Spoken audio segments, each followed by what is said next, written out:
the 2025 Nobel Prize in Physiology or Medicine jointly to Mary Branco, Fred Ramsdell and Shimon Sakaguchi.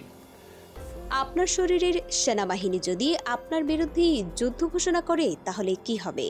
ভয়ঙ্কর শোনালো, কোটি কোটি মানুষের ক্ষেত্রে এটাই ঘটে।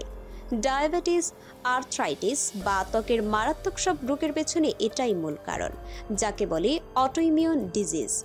কিন্তু কি হতো যদি এই বিদ্রোহী সেনাদের থামানোর জন্য আমাদের শরীরেই একটি বিশেষ শান্তিরক্ষী বাহিনী থাকত?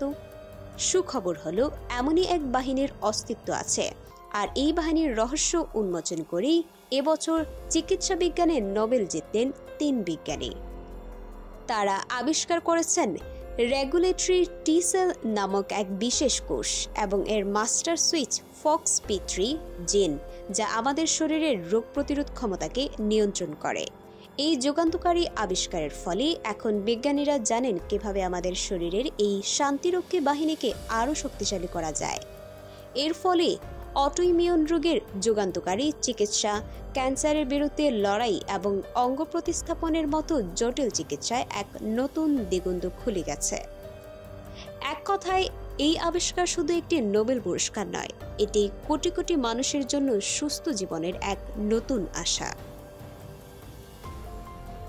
এই ধরনের গুরুত্বপূর্ণ আপডেট পেতে আমাদের সঙ্গে থাকুন। BGN টিভি 24 সংবাদ, যেখানে বিশ্বস্ততা সেখানে।